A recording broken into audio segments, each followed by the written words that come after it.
নমস্কার, গুরু কৃপাহি কেবলম। আজ আমি আপনাদের পদম কালসর্প যোগ নিয়ে আলোচনা করব।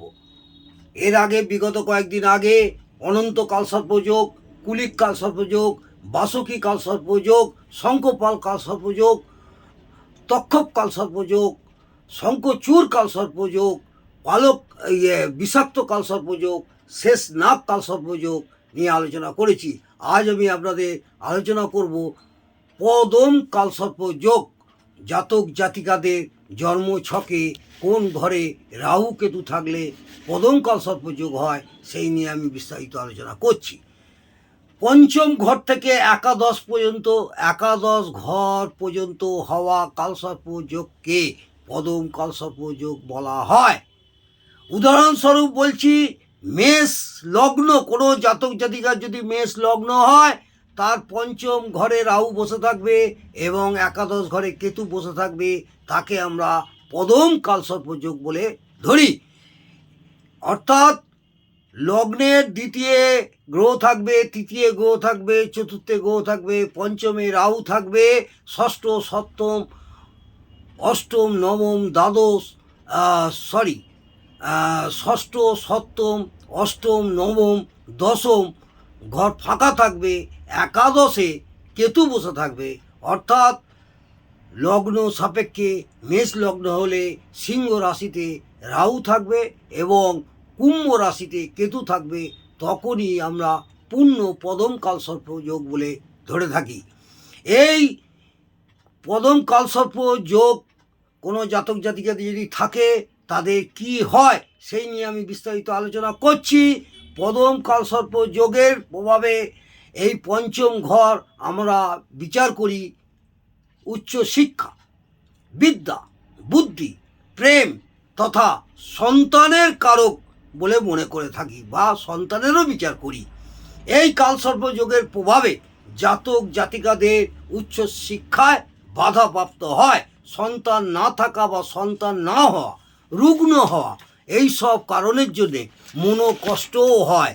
এই সব জাতক জাতিকাদের সন্তান যদি দূরে চলে যায়,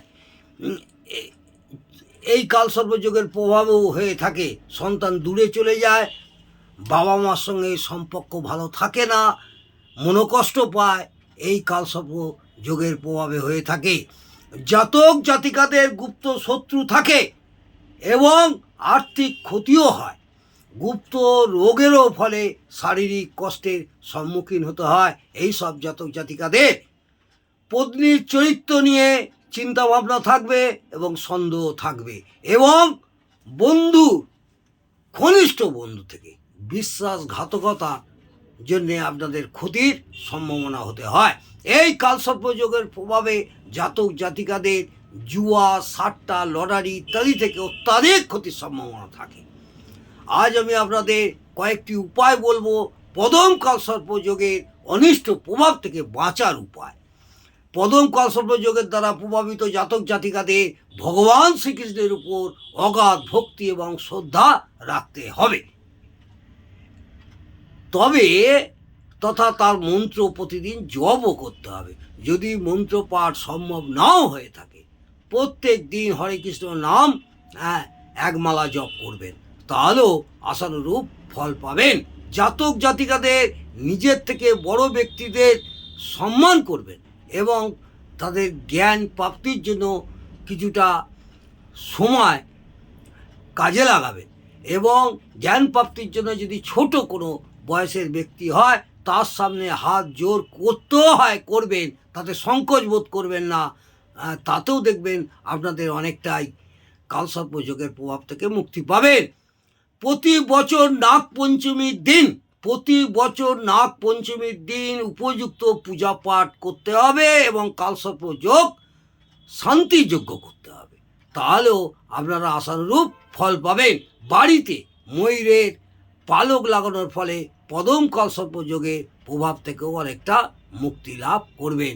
আজকে আমি আপনাদের পদম কালসর্প যোগের অনিষ্ট প্রভাব থেকে বাঁচার কয়েকটি উপায় বললাম। নমস্কার, জয় মা তারা। ভালো থাকুন, সুস্থ থাকুন, আনন্দে থাকুন। জয় জয় তারা।